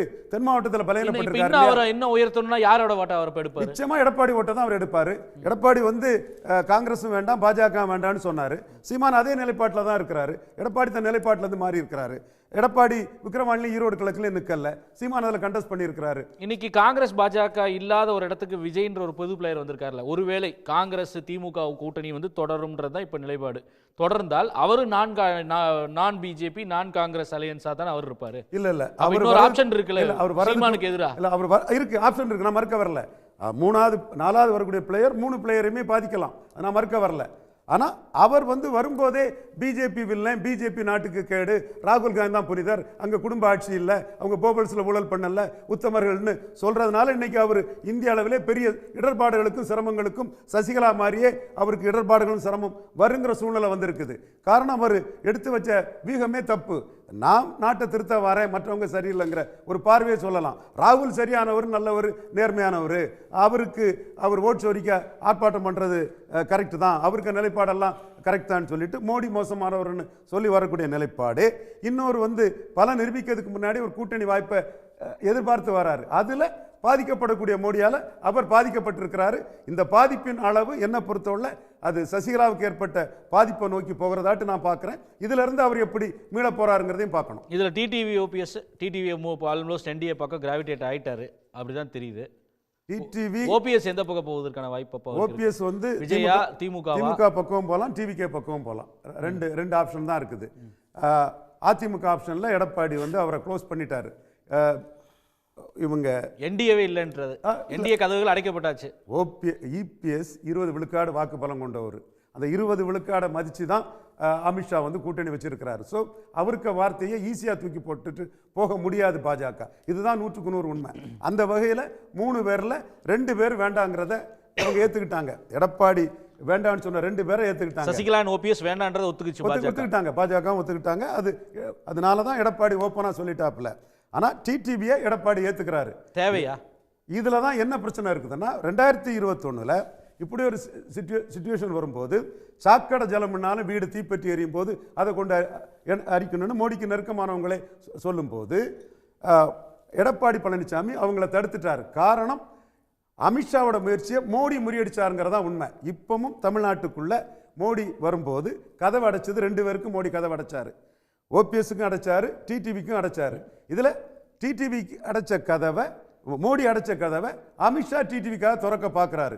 எடப்பாடி அவரும் ஓகே சொல்லியிருக்கிறாரு. மோடியை கொண்டு டிடிவிக்கும் கதவை அடைப்பாரா மாட்டாராங்கிறது ட்ரைவல் மேட்டர் தான், ஒரு சின்ன மேட்டர் தான். அது ஒரு சஸ்பென்ஸ் இருக்கு, அது கடைசியில் பார்க்கலாம். அதனால தான் பேசுவோம்.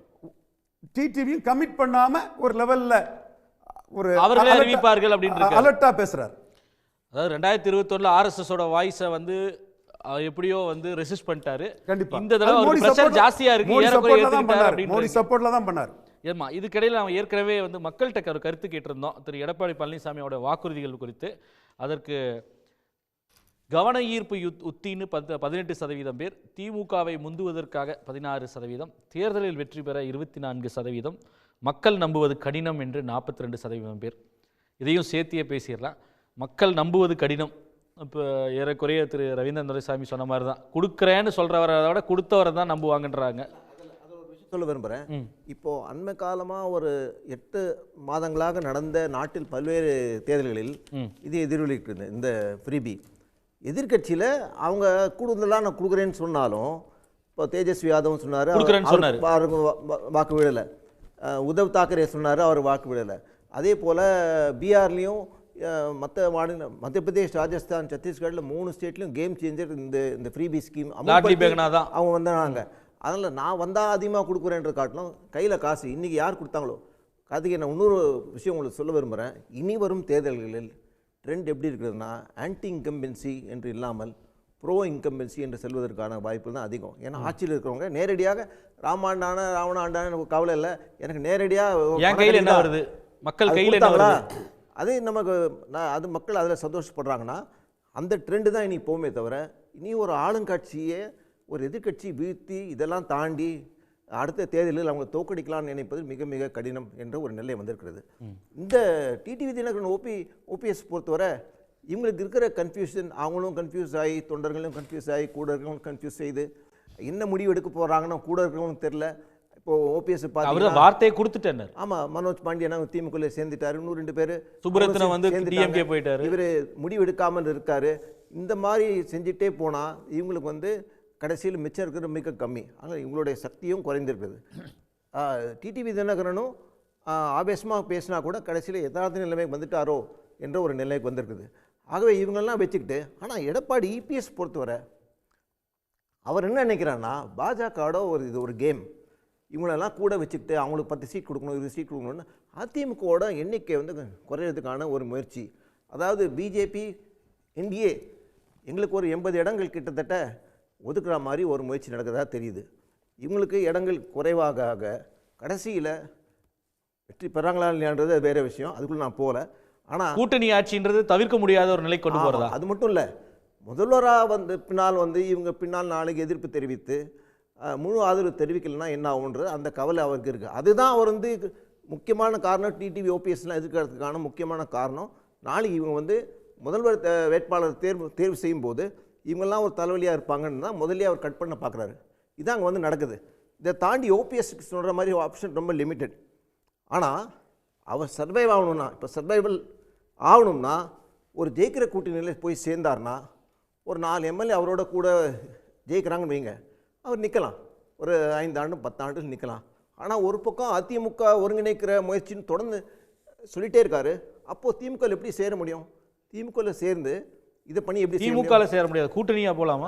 அப்போ கூட்டணி ஏதோ இந்த கூட்டணி அந்த மீட்பு குழு வைத்து அது மூலமாக அந்த கூட்டணியில் ஒரு அங்கம் வகித்து ஒரு 5-6 இடங்கள் பெற்று அவங்க வெற்றி பெற்றாங்கன்னா, அப்போது இந்த அணியில் அதிகம் வெற்றி பெறலைன்னா அப்போது அவர் என்ன சொல்லலாம், நான் உங்களோட பலசாலி, என்னுடைய ஸ்ட்ரென்த்தை நான் ப்ரூவ் பண்ணிட்டேன் அப்படின்னு பின்னால் ஏடிஎம்கேக்கு ஒரு ஹெட்டேக் கொடுக்கறதுக்கான ஆட்சி அதிகாரத்துக்கு அதிமுக ஒருவேளை அப்படி நடந்தால் ஹைப்போதெட்டிக்கலி ஸ்பீக்கிங் வராமல் இருக்கலாம்.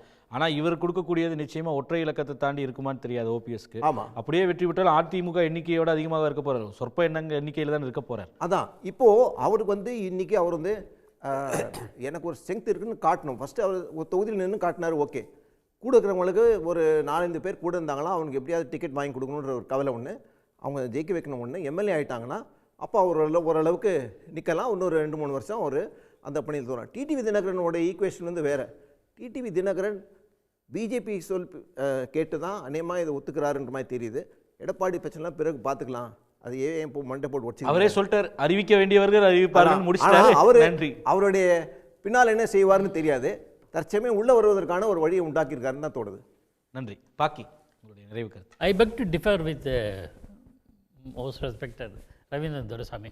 எல்லாமே அமித்ஷா கதவை திறக்கிறாரு, மோடி சொல்கிறது கேட்டுட்டு இபிஎஸ் செயல்படாது, சரியில்லை. அண்ணா திராவிட முன்னேற்ற கழகம் பாஜக உறவு முறிந்ததே, அப்போ யார் பேச்சு கேட்டார்? அப்போ ஓபிஎஸ்ஐ சேர்த்துக்கல, டிடிவியை மறுத்தார். காரணம் என்னென்னா, இவரை கடந்த 2021 சட்டப்பேரவை தேர்தலுக்கு முன்னாடி அமித்ஷா வந்து எடப்பாடி இன்சிஸ்ட் பண்ணுறார். அப்போ ஓபிஎஸ் இவரோட தான் இருந்தார். சசிகலாவை சேர்த்துக்கோங்க, டிடிவி தினகரன் சேர்த்துக்கோங்கன்னு வெளியில் ப்ரெஸ் அந்த அவரை சந்தித்து வெளியில் ப்ரெஸ்ஸை சந்திக்கும் போதே முதல் முறையான இவர்களெல்லாம் சேர்க்க மாட்டோம்னு சொன்னவர் எடப்பாடி. ஸோ இஸ் ஃபர்ம், அவர் தன்னுடைய நிலைப்பாட்டில் உறுதியாக இருக்கிறார். சரி, அப்போ டிடிவி தினகரன் விஷயத்தில் ஃப்ளெக்சிபிளாக இருக்கலாம். ஒரு கேள்வி எழுவோம், டிடிவி தினகரனுக்கும் ஓபன்னீர்செல்வமுக்கும் ஒரு டிஃபரன்ஸ் இருக்குது. ஓபன்னீர்செல்வம் கட்சியிலிருந்து நீக்கப்பட்டவர், தனியாக ஒரு இயக்கமெல்லாம் இன்னும் கட்சிக்கு உரிமை கோர்றார். அவர் இல்லை, உரிமை கோர்றார், அதுவே தேவையற்ற சர்ச்சை. இரண்டாவது, கட்சி அலுவலகத்தை தாக்கினார் என்ற புகார் எடப்பாடி தரப்பினருக்கு இடம் இருக்கிறது. இது ஒரு காரணம். டிடிவி விஷயத்தில் அது ஒன்றும் கிடையாது. வெளியில் போனார், தனி கட்சி ரன் பண்ணுறார். தனி கட்சி திமுகலேருந்து வெளியேறிய மதிமுக திமுகவோட கூட்டணியில் இருக்கல, காங்கிரஸில் வெளியேறிய தமாக 2001 சட்டப்பேரவையில் ஒன்றா இருந்தது இல்லை, அது மாதிரி டிடிவி தினகரன் கூட்டணியில் சேர்வதற்கு ஃப்ளெக்சிபிளாக அவங்க கம்ஃபர்டபுளாக இபிஎஸ் இருப்பார். அவரு இன்னைக்கு சொன்னாரு, தனிப்பட்ட விருப்பு வெறுப்புகள்லாம் தாண்டி தமிழ்நாட்டுடைய நலன்ற அடிப்படையில் தான் கூட்டணி முடிவு இருக்குன்றதை எடப்பாடி முதலமைச்சர் ஆகணுமா இல்லையாங்கிறது. அப்புறம் ஒரு கருத்து நண்பர்கள் யாரோ சொன்னாங்க, கூட்டணி வைப்பதுக்கு வந்து வாக்குறுதி எல்லாம் கிடையாது. தேர்தல் வாக்குறுதி நலத்திட்டம் சொல்லுவாங்க, இத்தனை ஃபேக்ட்ரி தரங்க போகிறோம், இதை செய்ய போகிறோம், அதை பெரும் செய்வாங்களே தவிர கூட்டணி குறித்து எல்லாம் தேர்தல் வாக்குறுதி யாரோ சொன்ன மாதிரி அதை மறுக்கிறேன். அது ஒரு பக்கம். கூட்டணி குறித்து சொல்ல ஜெயலலிதாவோட மக்களுக்கு கொடுத்த வாக்குறுதி தேர்தல் கூட்டணியா சொல்லல. பொலிட்டிக்கலா கட்சி ஜெயலலிதா மக்கள் கொடுத்த வாக்குறுதி பொது மேடையில அறிவிச்சாங்க. இனி பிஜேபியோட அது ரொம்ப தாண்டி வந்துட்டு பல விளக்கங்கள் கொடுத்துட்டாங்க. அது அரசியல் வாக்குறுதி. நான் அது அரசியல், அதுக்கும் தேர்தல் வாக்குறுதிக்கு தொடர்பில்லைன்னு தேர்தல் இல்ல, அரசியல் வாக்குறுதி. அதே அப்புறம் வைகை செல்வன் ஒன்று குறிப்பாக ஒன்று சொல்லியிருக்காரு, சர்ப்ரைஸ் காத்திருக்கிறது. அந்த சர்ப்ரைஸை ரெண்டு விஷயமா பார்க்கலாம். என்னோட பார்வை, டிடிவி தினகரன் வருவது ஆல்மோஸ்ட் எல்லாருக்கும் தெரிஞ்சு போச்சு. அதில் பல விஷயங்களை பேசுகிறோம். என்னை பொறுத்தவரையில் எடப்பாடி பழனிசாமி எந்த விஷயத்திலும் பாஜகவோடு இருந்தாலும் சமரசம் செய்து கொண்டதாக தெரியவில்லை. 2001 அமித்ஷா வரும்போது தேசிய ஜனநாயக கூட்டணி தான் ஃபோக்கஸ் பண்ணார். ஆனால் இந்த முறை அதே அமித்ஷா எடப்பாடி பழனிசாமி தலைமையிலான தேசிய ஜனநாயக கூட்டணி இறங்கி வந்திருக்கு. அமித்ஷா வந்து எடப்பாடி என்டிஏ ஆட்சி அமைக்கனே சொன்னாரு. அதான் இங்கே மந்திரி சபையில் நாங்க இடம் பெறுவோன்றதையும் சொல்லியிருக்காரு. மந்திரி சபையில் சொல்லல sir, will be part of the government பேட்டியில சொல்லியிருக்காரு. இல்ல நம்ம அந்த டிபேட்லாம் விட்டுறோம். நாளைக்கு என்ன வருவோம் அதெல்லாம் வேற விஷயம். அது எந்த கட்சியும் அந்த மாற்றங்கள் உட்பட்டது. நாளைக்கு திமுக 50 சீட்டில் தான் ஜெயிக்குது. கூட்டணி கட்சிகள் நிறைய ஜெயிச்சாலும் தந்தாகணும், வேற வழி கிடையாது. திமுக 50 சீட்டு தான் ஜெயிக்கணும், வேற எந்த கூட்டணி கட்சி இன்னும் சேர்த்து 70 சீட்டு. நான் இதெல்லாம் இஃப் பட்டு தான் நம்ம சொல்ல வருது. ஆக கூட்டணி அமைச்சர்கள் நம்ம பின்னாடி பார்க்க வேண்டியது. இப்போது எதுவுமே முடியாது. ஆனால் என்ன, இப்போ மோடி அவ்வளோ சக்தி வாய்ந்த மோடியே வந்து கூட்டணி அடிச்சு தான் நடத்துகிறார். மத்தியில் இருப்பது தேசிய ஜனநாயக கூட்டணி. ஆனால் அதெல்லாம் தேர்தலுக்கு பிறகு தான் முடிவாகும். ஆக இப்போ இருக்கிற ஜான் 23 PM வர்றதுக்குள்ள ஒரு கிளாரிட்டி வந்துருமா? பாமக டாக்டர் ராமதாஸ், தேமுதிக எல்லாம் முடிவாயிருமா? வரும். தேமுதிகவும் நெருங்குவதற்கான அறிகுறிகள் நிறைய இருப்பதாக சோர்ஸ் எனக்கு கிடைச்ச சோர்ஸ்கள் இருக்கு. பாமக பொறுத்தவரையில் குழப்பம். அதில் அன்புமணி உறுதியாயிடுச்சு.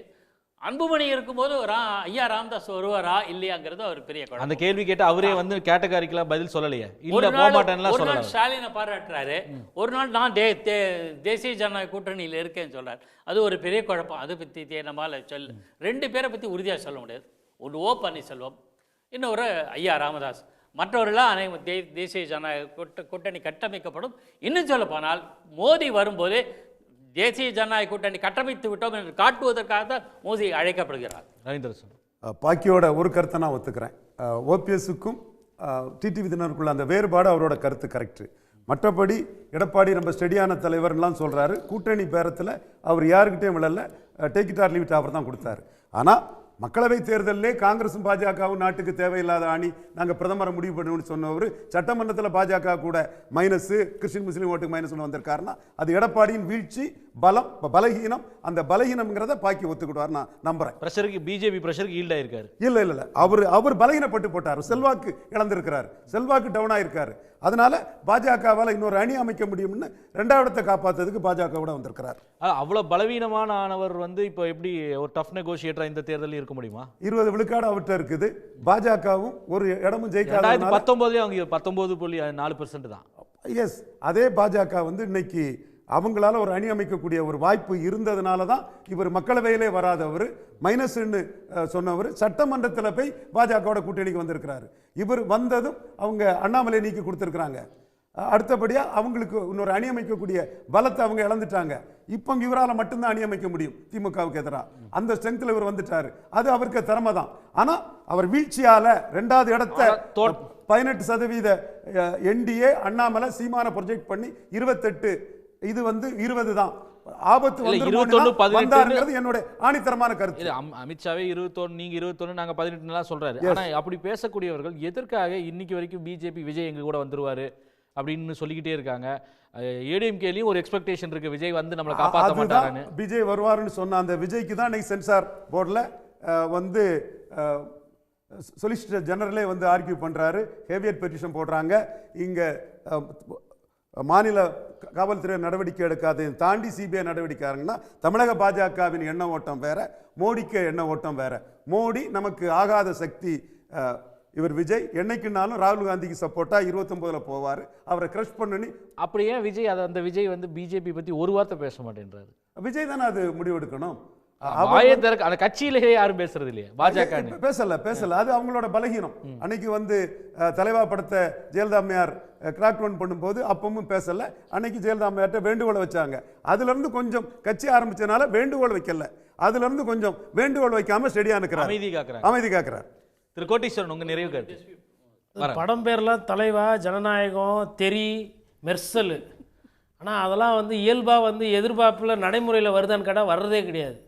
பொங்கலுக்கு அழகாக ஜெகதீஸ்வரன் சார் சொன்னார், லீவு கேட்டு வாங்கின்னு வந்துட்டு ஒரு பொங்கல் கடிக்கிற மாதிரி கூட ஒரு ஃபோட்டோ கிடையாது. இவ்வளோ இளைஞர்கள் வந்து ஜல்லிகளை ஆரவாரமாக கொண்டாடுறாங்க. அந்த காலத்தில் நானும் பத்திரிகையாளர், நானும் கார்த்தியனா, நாங்கள் ஒரு காலத்தில் ஜல்லிக்கட்டுக்கு போகும்போது அண்டா குண்டாலாம் கொடுப்பாங்க, டிஷர்ட் கொடுப்பாங்க. அம்மா போட்ட டிஷர்ட்டு, கலைஞர் போட்ட டிஷர்ட்டு. என்னடா ஜல்லிக்கட்டுக்கு இப்படின்ற. ஆனால் இன்றைக்கி அப்படி இல்லை, மாருதி காரு, பல்சர் பைக்கு, 3 சவரம் நகைலாம் கொடுக்குறாங்க. இவர் ஜனநாயகம் தானே, இவருக்கு தான் சரி அனௌன்ஸ் பண்ணிட்டார் சிஎம். ஆமாம், இவருக்கு தான் சரி நேரம் சரியில்லை. ஏதோ ஒரு 2 ஜல்லிக்கட்டுக்கு தளபதி சார்பாக ஒரு 5 பவுன் நகை, தளபதி சார்பாக ஒரு பைக்கு, தளபதி சார்பாக ஒரு காரு கொடுத்து மக்களை குசிப்படுத்துறால. பொங்கல் விழா அப்படியும் கொண்டாடலாம்ல. ஆனால் எம்ஜிஆருக்கு ட்வீட்டு, எம்ஜிஆர் அதாவது எம்ஜிஆர் சொல்லலாம், ஆனால் நடக்கணும். அண்ணான்னு சொல்லலாம், ஆனால் அண்ணா வழியில் போனோம். படம் காட்டிட்டு 67 இப்படி ஆச்சு, 77 இப்படி ஆச்சுன்றதை தாண்டி இன்னொன்று, பிஜேபி வந்து கூட்டணி பங்கு கேட்குது, காங்கிரஸ் கூட்டணி பங்கு கேட்குதுன்னெலாம் நிறைய பேச்சு வருதுங்க. தமிழகத்தை பொறுத்தவரைலாம் தேசிய கட்சிகளுக்கு பயமும் வேணாம், பிரச்சனையும் வேணாம், மக்கள் பார்த்துக்குவாங்க. நீங்கள் வந்தால் தானே நீங்கள் கூட்டணியிலலாம் பங்கு கேட்குறது ஆட்சியில். அது மக்கள் வந்து கரெக்டாக தெளிவாக கடந்த காலத்தில் அப்படி தான் ஓட்டு போட்டிருக்காங்க. இந்த வாட்டி அப்படி ஓட்டு போடுவாங்க நான் யூகிக்கிறேன். அதுக்கப்புறம் நிராகரிச்சிருவாங்களா கொட்டி அவங்க 2 தேசிய கட்சிகளையும் மக்கள்? காங்கிரஸ் இந்த மாதிரிலாம் பேசிக்கிட்டு இருந்தா, ஓ அப்படி போதா கதை, பாயசத்தில் போட்டுற வேண்டியதான் அப்படின்ற மாதிரி மக்கள் தான் முடிவு பண்ணணும். யார் ஆட்சி பண்ணணும், யார் கூட்டணியில் வரணும்னு நம்ம முடிவு பண்ணக்கூடாது. நீங்கள் மக்களுக்கு உண்டான அரசியல் பண்ணியிருந்தீங்கன்னா மக்கள் உங்களை தூக்கி பிடிப்பாங்க. ஒரு காலத்தில் பாஜக ஃப்ரீபிக்கு எதிரான கட்சி, இலவசமே கூடாது அப்படின்னு பேசின கட்சி, இன்றைக்கி திராவிட கட்சிகளை பார்த்து பீகாரில் 10,000 ரூபாய் அக்கௌண்ட்டில் போட தெரியுது. இதில் எனக்கு ஒரு கோரிக்கை என்னென்னா, அதிமுக ஒரே ஒரு திருத்தம் ஒண்டி பண்ணிக்கணும். பேங்க்கில் அந்த 2000 ரூபா பணம் போடுறான்னு சொல்லியிருக்கிற அந்த வாக்குறுதியை மாற்றி போஸ்ட் ஆஃபீஸில் போடணும்னு சொன்னாங்கன்னா, ஏன்னா பேங்க்குக்காரங்க மக்கள் பணத்தை கொள்ளையடிக்கிறாங்க. Minimum balance, deposit charge, transaction charge, அதெல்லாம் இல்லாமல் போஸ்ட் ஆஃபீஸ் அது அரசாங்கத்துது. அரசு பணம், மக்கள் பணம் அரசாங்கத்துக்கிட்டமே இருக்கணுன்றது ஒரு தாழ்மையான. மேபி ஐயா நாளைக்கு திமுக தலைவர் அவரும் இதே திட்டத்தை சொல்கிறானாலும் அதை வங்கியில் போடாமல் தயவு செய்து போஸ்ட் ஆஃபீஸில் அக்கௌண்ட் ஓப்பன் பண்ணி போஸ்ட் ஆஃபீஸில் போட்டிங்கன்னா மக்கள் இன்னும் நெஞ்சார்ந்த நன்றி. அப்புறம் அந்த வீட்டுமனை திட்டம் வந்து அது சாத்தியம் இல்லைங்க. இன்றைக்கே நிலம் கிடையாது, காடுகளை காப்பாற்ற வேண்டியது இருக்குது, ஏரி கண்மாய் குளம்லாம் காப்பாற்ற வேண்டியிருக்கிற சூழ்நிலையில் அது எந்தளவுக்கு சாத்தியன்றது தெரியல. அப்புறம் இதில் கடைசியாக ஒன்று சொல்லி முடிக்க வேண்டியது என்னென்னா, டிடிவி தினகரன் அவர்கள் வந்து இப்போது ஜனவரி 23 ஒரு வேளை இணையிறாருன்னா விஜய்க்கு உண்டான டிமாண்டு குறையும். ஏன்னா டிடிவி தினகரன் அவர்கள் ஒரு 3-5 விழுக்காடு வாக்கு வைத்திருக்காரு. அதிமுக கூட்டணி வீக்காக இருக்குது, பர்செப்ஷன் ஏற்றுறதுக்காக அவங்க கூட்டணி கட்சிகள் தேடுறாங்க. ஒருவேளை அம்மா மக்கள் முன்னேற்ற கழகம் அதை உறுதி செய்துச்சுன்னா அதுக்கப்புறமா எப்பா நீ போயிட்டு படமே நடிப்பா அப்படின்னு சொல்லிட்டு பிஜேபி கூட அழுத்தத்தை விட்டுருவாங்க. நீ ஏதோ தனியாக போய் அதே மாதிரி, அதாவது மாற்றுன்னு அடிக்கடி சொல்கிறாருல்ல விஜய் அவர்கள், ஒன்று திமுக வர்சஸ் தாவேகா அப்படின்றதுலாம் அது மாறிடும். இது சிறிய சிறிய கட்சிகள் அதிமுக கூட்டணிக்கு போகும்போது அதிமுக வர்சஸ் திமுக இல்லை திமுக வர்சஸ் அதிமுகன்னு உதயநிதி ஸ்டாலினே சொல்லியிருக்கிறார். அவரே என்ன சொன்னார்னா, அதிமுக ஒரு சில இடத்துல வீக்காக இருந்தாலும் எங்களுக்கு எதிரி அவங்க தான் அப்படின்னு சொல்லியிருக்காரு. அந்த அங்கீகாரத்தை வந்து திமுக வந்து அதிமுகவுக்கு தான் கொடுக்கும், அதிமுக திமுகவுக்கு தான் கொடுக்கும். ஸோ 2 பெரிய திராவிட கட்சிகள் அவங்களுக்குள்ள தேர்தலை போட்டிட்டு பார்த்துக்குவாங்க. நன்றி கோட்டி. திரு ஜெகதீஸ்வரன், அதாவது அமமுகவும் என்டிஏ பக்கம் வந்துருச்சுன்னா விஜயோட போகிறதுக்கு கூட்டணி கட்சிகளே இல்லை அப்படின்ற விஷயத்தை தான் சொல்கிறார். அதுக்கப்புறம் ஆமாம், வேர்ச்சுவலாக நீங்கள் பார்த்தீங்கன்னா யாருமே இருக்க மாட்டாங்க. ஓபிஎஸ் அவர்கள் மட்டும்தான் அதுக்கப்புறம் மிஞ்சி இருப்பார். தேமுதிக ஏதோ ஒரு முடிவெடுக்கும், திமுக அதிமுகன்ற போல தான் தெரியுது. அப்போ ஒன்று தனித்து விடப்படுவார், இல்லைன்னா ஒரு 1-2 சிறு கட்சிகளோட கூட்டணி வைக்கணும். இதுதான் விஜயோடைய நிலையா இருக்குமா? அதான் யதார்த்தமா? இல்லைங்க, நீங்கள் கூட்டணிக்காக ஒரு குழு அமைச்சாங்க. எனக்கு அமைச்ச ஒரு 5-6 நாள் ஆயிடுச்சுன்னு நினைக்கிறேன், இல்லை 10 நாள் ஆயிடுச்சு. இன்னைக்கு வரைக்கும் அந்த குழு எந்த கட்சியும் போய் அணுகலை, இல்லை அந்த குழுவை எந்த கட்சியும் அணுகவே இல்லை. இதுதான் விஜயோட நிலைமையாக இருக்கின்றது. இன்னைக்கு சரி டிடி தினகரன் பயன்படுத்திக்கிட்டார். விஜய்னு ஒரு ஃபேக்டரை காமிச்சு, நம்ம ஒன்று என்டிஏக்குள்ளே எனக்கு கரெக்டான ஒரு முடிவை சொல்லுங்கள், ஒன்று நான் உள்ளே இருப்பேனா இருக்க மாட்டேங்கிறத இப்போ எப்படி காங்கிரஸ் சில நேரங்களில் விஜய் பயன்படுத்திக்கிறாங்களோ அதே மாதிரி டிடி தினகரன் பயன்படுத்திக்கிட்டார். ஓபிஎஸும் பயன்படுத்த முயற்சித்தார். ஓபிஎஸ் இருக்க பிரச்சனை என்னன்னா டிடிவி தனி என்டைட்டி ஆயிட்டாரு, அதனால எனக்கு சிக்கல் இல்லை, நீ மறுபடியும் வந்து ரெட்டாலையை கோர்ற உரிமை கோர்றேன். ஆனால் ஓபிஎஸ் என்ன சொல்றாரு, நான் வந்தால் மறுபடியும் எனக்கு ஏதாவது பதவி கொடுங்க பொறுப்பு கொடுங்கன்னு சொல்லி சொல்றாரு. அது வேலைக்கு ஆகாது. அப்போ தனி என்டைட்டியாக ஆயிருந்தாருன்னா கன்சிடரேஷன் இருந்திருக்கும், ஒரு வேளை உள்ள வந்திருக்கலாம், அதெல்லாம் அவர் விட்டுட்டார். இன்னொன்று இப்போ கோட்டி அவர்கள் சொல்லும் போது திமுக தாவேங்கிற நான் ஏற்கனவே போயிடுச்சுங்கிறேன். இப்போ அவங்களோட இப்போ பேச்சு என்ன தெரியுமா இருக்கும், ஜனவரி 23 நம்மளாம் வந்து மோடி வராரு, யாராலும் அந்த மேடல் இருப்பாங்க, நம்மளாம் பேசிட்டு இருப்போம் தீவிரமா. அந்த கட்சி என்ன பண்ணுவாங்க, மங்காத்தாவை ரிலீஸ் பண்றேன், நான் தெரிய ரிலீஸ் பண்ணிட்டேன்ல 23 எங்களுக்கு மங்காத்தா கத்து தெரிய விட்டுட்டோம்டா, இதுதான் அவங்களோட பேச்சா இருக்கும். இந்த விர்ச்சுவல் வாரிசா இருக்கிறவங்கள அதில் பூந்து விளையாடு இருப்போம். அஜித்தை எப்படி தாக்கணும், அஜித்தோட குடும்பத்தை எப்படி தாக்கணும், இந்த இதில் அவங்க முழு கவனம் செலுத்திட்டு இருப்பாங்க. ஒட்டுமொத்த ஸ்ட்ராட்டஜியுமே அதில் போயிடும். கடைசியாக அந்த மக்கள் கருத்து ஒன்று சொன்னாங்க, எடப்பாடி அவர்கள் கொடுத்த இது வந்து நாங்கள் நம்புவது கடினம். அது ஏன் நம்புவது கடினம்னா, நீங்கள் திமுக இந்த வாக்குறுதியை முதலில் கொடுக்கும் பொழுது அதிமுக என்ன சொல்கிறாங்க, இது எப்படிங்க சாத்தியம், 1000 ரூபா கொடுக்கவே முடியாது, இது சாத்தியப்படுத்தவே முடியாது, எப்படி நீங்கள் மகளிர் விடியல் பயணம் பண்ணுவீங்க அப்படின்ட்டு இந்த கேள்விகளை கேட்டாங்க. நீங்கள் ஒரு கவிதை மாதிரி சொல்லலாம் வச்சுக்கோங்களேன், 1000 ரூபாய் கொடுக்க முடியாது என்று சொன்னார்கள், இப்பொழுது 2000 ரூபாய் கொடுக்கிறார்கள். இது எங்கேருந்து நடக்கும்? அப்போ மக்களுக்கு வந்து எப்போ நீ தான் 1000 கொடுக்க முடியாதுன்னு சொல்லி சொன்னா, இன்னைக்கு 2000 கொடுக்குறேன்னா எப்படி கொடுப்பா அப்படின்னு ஒரு கேள்வியை எழுப்புவதற்கு மிக முக்கியமான காரணம் எடப்பாடி இருந்துட்டார். அப்போ அது எப்படி செய்வாங்க?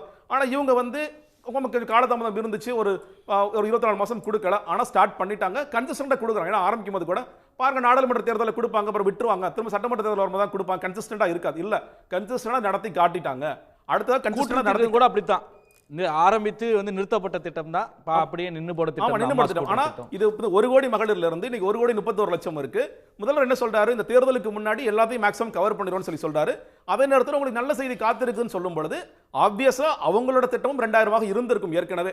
தினம் கேட்டீங்கன்னா சில நேரங்கள் நாளைக்கு வந்து ரோடு திறக்க போறோன்னு ஒரு ப்ராஜெக்ட் வரும், அப்ப இன்னைக்கு போய் நம்ம முதல்ல போராட்டம் பண்றோம், நம்ம பேப்பர் எல்லாம் போட்டோல வந்துருங்கிற மாதிரி சில கட்சிகள் பண்ணுவாங்க. அந்த மாதிரி இன்னைக்கு எடப்பாடி பழனிசாமி முந்திக்கிட்டு செஞ்சுட்டார் அப்படி தான் நான் பார்க்கிறேன். நன்றி. சுருக்கமா 10 செகண்ட். விஜய் அவ்வளோ லைட்டாக எடுக்க முடியாது. முக்கியமான காரணம், தேர்தல் நெருங்க பல கட்சிகளில் வேட்பாளர் கொடுக்க அவங்க திருப்திப்படுத்த முயற்சி பண்ணாலும் அதிருப்தியாளர்கள் நிறையா இருப்பாங்க. அவர் என்ன எதிர்பார்க்குறன்னு நினைக்கிறேன்னா, இந்த டிக்கெட் கிடைக்காத சில நபர்கள் எங்கேயாவது எப்படியா நிற்கலான்ற அந்த ஒரு போட்டியிடணும்னு மட்டும் நினைக்கக்கூடியவர்களுக்கு அவர் போக்கடமா. ஆமாம், அது ஒரு புகலிடமாக இருக்கலாம். அதுபோல் இப்போது அந்த மாதிரி ஒரு தொகுதிக்கு 5000 10,000 ஓட்டு வாங்கக்கூடிய சில வேட்பாளர்கள்லாம் இருக்காங்க. இப்போ இவங்கெல்லாம் அந்த கட்சியில் வாய்ப்பு இல்லைன்னா வேற வாய்ப்பு தேடக்கூடும்.